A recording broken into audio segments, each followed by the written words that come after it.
पहले ही साल के अंदर, पहले ही बजट के अंदर 5,000 करोड़ रुपए का प्रावधान रख करके कल उसके कैबिनेट में मोहर लगाने का काम किया है। और पंडित दीनदयाल उपाध्याय की जयंती होती है 25 सितंबर को।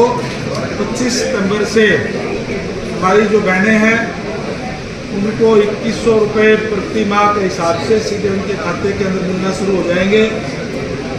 पहले फेज के अंदर ये सरकार ने फैसला किया है कि हम जो पंडित दीनदयाल उपाध्याय का मूल मंत्र है अंत्योदय, अंतिम व्यक्ति से शुरुआत करने की बात है। 1 लाख रुपए तक के जिनके परिवारों की आय है उन हमारी जो पात्र महिलाएं हैं उनको हम पहले फेज के अंदर देने का काम करेंगे, जिसमें लगभग 20 लाख महिलाओं को इसका लाभ मिलेगा। और उसके बाद में फिर 1,80,000 और उसके बाद में फिर उससे ऊपर इनकम वाली महिलाओं को अलग अलग फेज के अंदर हम करने का काम करेंगे। ये बहुत ही ऐतिहासिक, बहुत ही अच्छा फैसला है। मैं हमारी सभी उन बहनों को बधाई देता हूँ। माननीय मुख्यमंत्री महोदय का भी बधाई और धन्यवाद करता हूँ कि दीनदयाल लाडो लक्ष्मी योजना चला करके हमारे बहनों के साथ किया गया वायदों का पूरा करने का काम किया है। इसके साथ साथ अंत्योदय पर कार्य करते हुए, जैसे मैंने कहा कि भारतीय जनता पार्टी की सरकार है, सबके लिए ये कार्य करती है।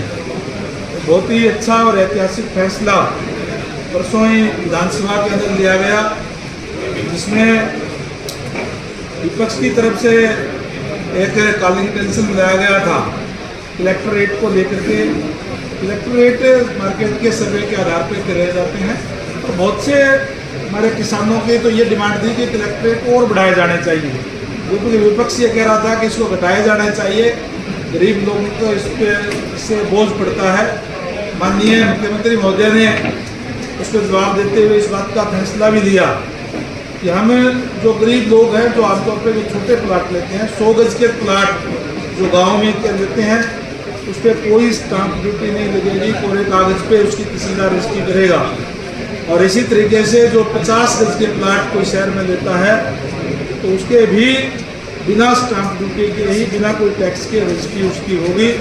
बहुत ही ऐतिहासिक फैसले हैं, लोगों को राहत देने वाले फैसले लगातार हमारी सरकार लेने का काम जो है कर रही है।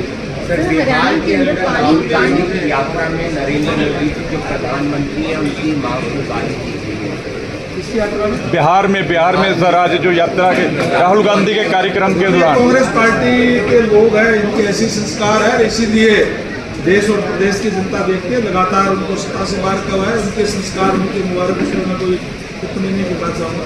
मंत्री जी, एक और फैसला लिया गया है कि जो 84 दंगा पीड़ित लोग थे उनके लिए सरकार ने एक नौकरी पर। बहुत ही ऐतिहासिक फैसला ये है। मैं कहूँगा कि हमारी सरकार ले रही है कि जिस तरीके से 1983 के अंदर जो दंगे हुए और जिसके अंदर जो सिख परिवारों के साथ जिस तरीके से उस समय में जो घटना घटी, उसके जो पीड़ित परिवार हैं उनके सहमति के हिसाब से जो 141 थे, 141 परिवार, 121 परिवार, उनको उनकी सहमति के आधार पर एक लोगों उनको परिवार को नौकरी जो है दी जाएगी। बहुत ही अच्छा और ऐतिहासिक फैसला।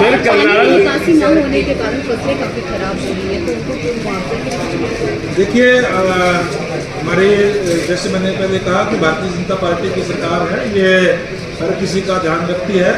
और जो अब तक पानी की बात है कि ज़्यादा बारिश आने के कारण कई जगह पे जल भराव प्रदेश में हुआ है और सरकार ने पहले ही 31 अगस्त तक ऐसी स्थानों पर जहाँ ज़्यादा जल भराव हुआ है क्षतिपूर्ति पोर्टल खोल दिया है। हमारे किसान भाई उसके अंदर अपना अपलोड कर सकते हैं जहाँ जहाँ भी नुकसान हुआ है। और आज विपक्ष के लोग तो इस बात को भी कहते हैं, पोर्टल का भी विरोध करने का काम करते हैं।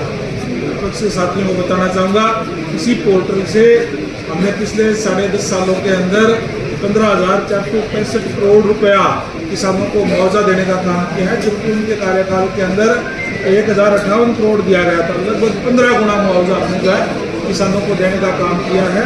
अब भी क्षतिपूर्ति पोर्टल खोल दिया गया है, जहाँ भी हमारे किसान भाइयों की फसल खराब होगी उनको पॉलिसी के हिसाब से मुआवजा दिया जाएगा। सर, करनाल विधायक के द्वारा विधानसभा में करनाल और मेरठ रोड की एक समस्या बड़ी प्रमुखता से उजागर किया गया था, कब तक उस पर काम शुरू हो सकता है?